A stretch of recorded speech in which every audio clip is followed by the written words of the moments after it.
Welcome. I want to share with you a few words of encouragement. What are you prepared to give? How much are you willing to give?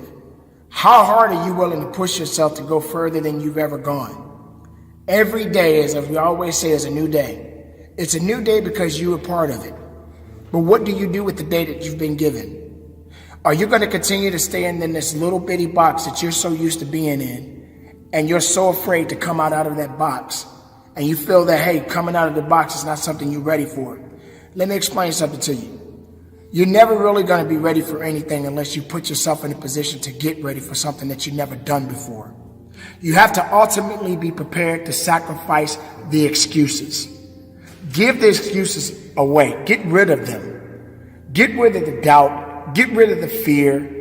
Get rid of the things that are holding you back. In working on your dream and doing your life work, you must be patient, persistent, and positive no matter what. I called John H. Johnson for 2.5 years to get in that magazine. The first time I called him, he wouldn't talk to me. Then I was persistent, trying to find out who knew him that could invite me there to meet him or have the opportunity to speak so that he could hear me. And I met a guy who worked for him. And I said, hey, I'd like to speak for you guys free. I just want to know, will he be in the audience? They said, yes, good. I spoke and I tried to tear the microphone up. And he said after I finished, hey, young man, you're quite impressive. I'm going to have my staff do an article on you. I said, thank you, Mr. Johnson. And I sent him information on me, Federal Express. And it didn't happen. Waited for a month and it didn't happen. Waited for 2 months. It didn't happen. I started calling every month. Hello, how are you? May I speak to Mr. Johnson? I'm sorry, he's not available. Tell him Les Brown calling. I just want to say thank you very much for the article when he puts it in. I kept on doing it, kept on calling, sending new articles, sending new information on me, kept on upgrading the information on me, sending him thank you letters. Thank you, Mr. Johnson. I was always positive. I could have gotten negative saying, where did you lie to me? Why you going to tell me you were going to put me in the magazine and you didn't do it? I could have got an attitude. Be positive no matter what. Because when you are negative, ladies and gentlemen, you're sending out negative energy and you're blocking your good. So don't send out any negative energy. Don't take it personal. I didn't care what he thought of me or the staff, that I was a nuisance to them. They get paid to deal with people like me. I wanted to be in that magazine. They got a subscription of 1.7 million people. Ask me, do I care what they think about me? Any sensible, reasonable, intelligent person knows if somebody doesn't call you back after 2.5 years, they don't want to talk to you. Ask me, do I care about that? Results don't lie. I'm in the magazine. Hello, hello, hello. See, a lot of people have an idea or a dream and they give up on it. No, don't do that. Work your dream until it gets hot. Most things don't happen as soon as we think they should happen. The messenger of misery might drop in on you and say hello. Murphy's Law might come by and thump you on the head.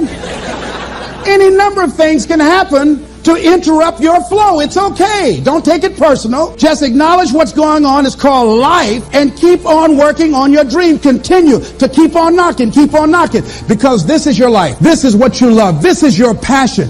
Look at your life right now. If you want to keep on getting what you're getting, keep on doing what you're doing. You've got to be willing to change your ways. Your life is working. If you don't like what you have produced, you're a director, you are the star, you wrote this script, you produced this, whatever it is. If it's a hit, you produced it. If it's a flop, you produced it. Take ownership of it and decide to go back to the drawing board and rewrite the script that you are the star of. You have the power to do that. On this day, you can declare that I'm going to change. As you look back on your life, you can decide that I don't like what I produced here and I want higher ground. I want to begin to experience more love. I want to have more adventure in my life. I want something that gives my life a sense of meaning.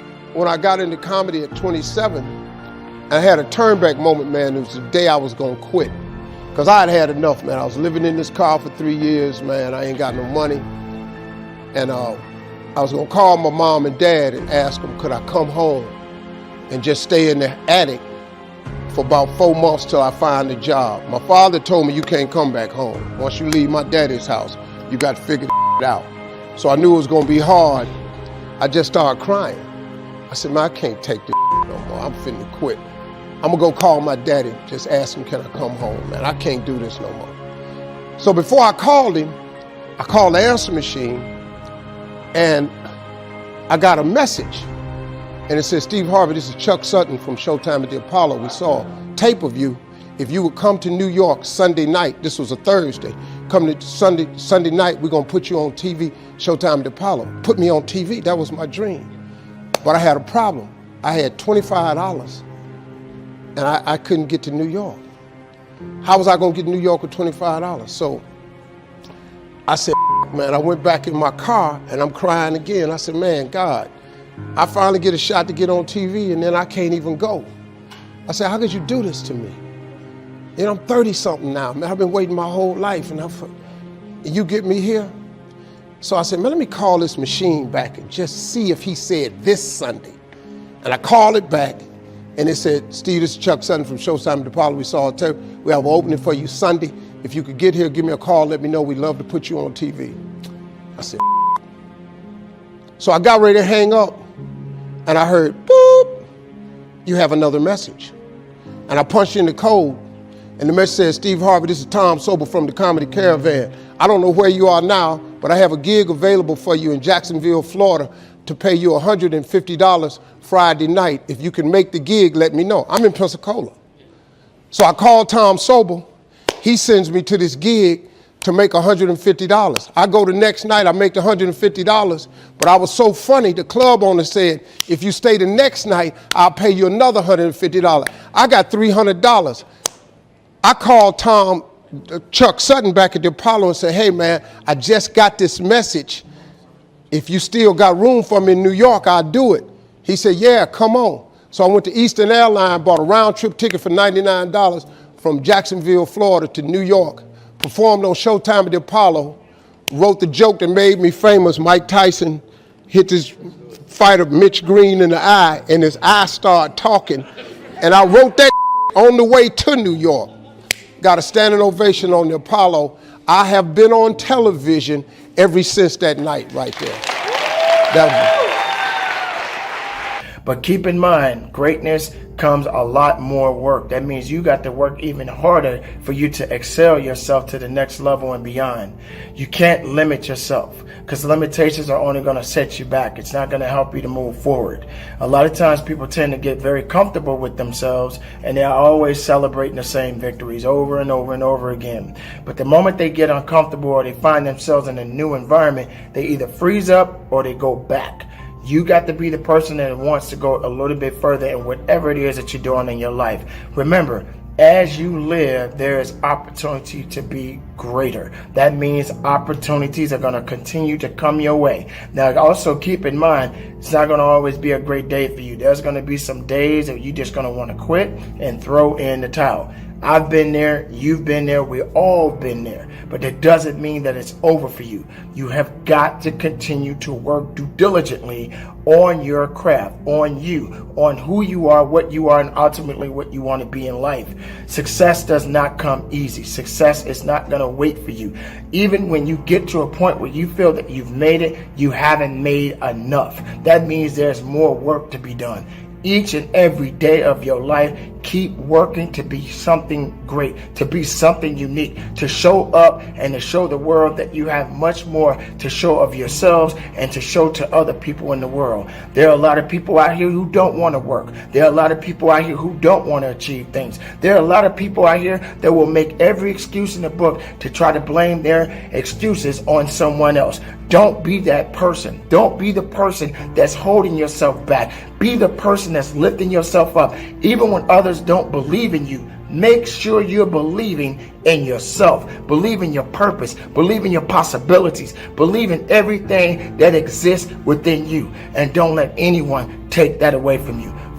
I didn't do what I'm doing right now because it was hard. How many of you decided not to do something because it was hard? Raise your hands, please. I want you to write this down. If you do what is easy, your life will be hard. Complain, point at your circumstances, give up your power, blame the government, blame the economy. If you do what is easy, your life will be hard. But if you do what is hard, your life will be easy. It's hard to make a radical change in your behavior. It's hard to take ownership. It's hard to swallow the bitter pill that wherever you find yourself, at some point in time, you made an appointment to be there. as hard. As hard. If you do what is easy, your life will be hard. But if you do what is hard, your life will be easy. I don't know what your goals are. I don't know what you want to do with your life. Here's what I know about your being here. That there's something in you that waits and listens to the voice of the genuine in yourself. It will be perhaps the only guide you will ever have.